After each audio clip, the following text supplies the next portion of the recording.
लड़ाई बिहार में एनडीए से है, क्योंकि सत्ता में यही लोग हैं। नीतीश और भाजपा की सरकार है, और अगर इनको हटाना है, बदलाव चाहिए तो इनको हटाइए।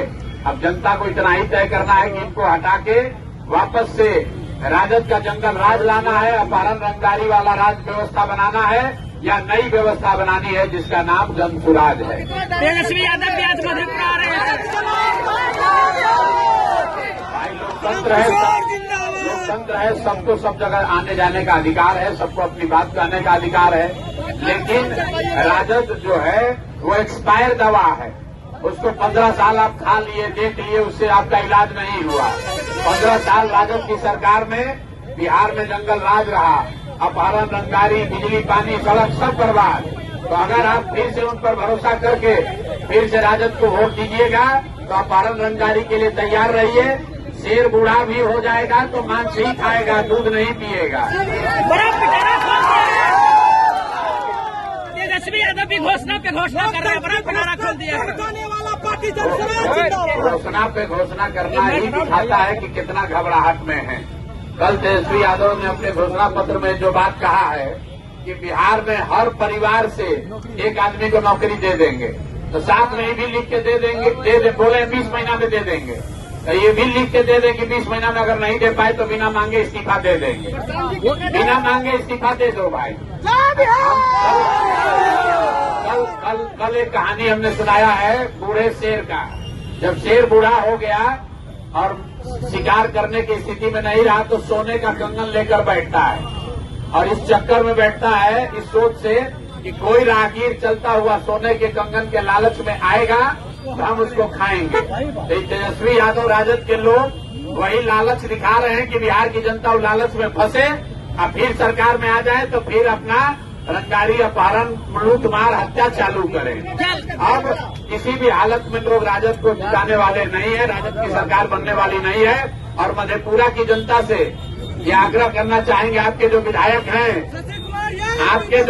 भैया, इन्हीं के विधायक के रहते हुए एक भी अगर यहाँ शिक्षा व्यवस्था सुधरी है तो बता दीजिए। शिक्षा मंत्री थे, यहाँ के ये पढ़े लिखे आदमी हैं, और आपके बच्चों का जब पेपर लीक हुआ, पटना में लाठी चला, इन साहब ने मुंह नहीं खोला।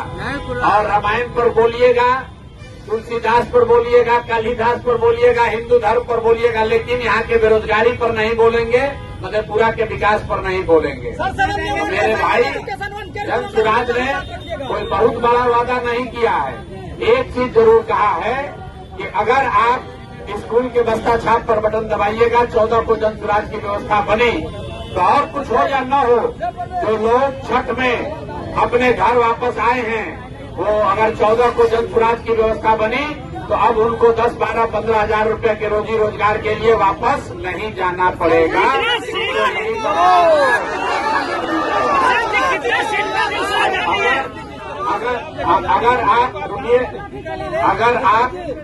अगर आप फिर जाति धर्म के नाम पर वोट दीजिएगा तो छठ के बाद पीठ पर झोला बांध के दिल्ली, बॉम्बे, कलकत्ता, तमिलनाडु, गुजरात जाने के लिए तैयार रहिए। अब साल भर फिर मधेपुरा का, अपने गांव का, परिवार का मुंह देखने को नहीं मिलेगा।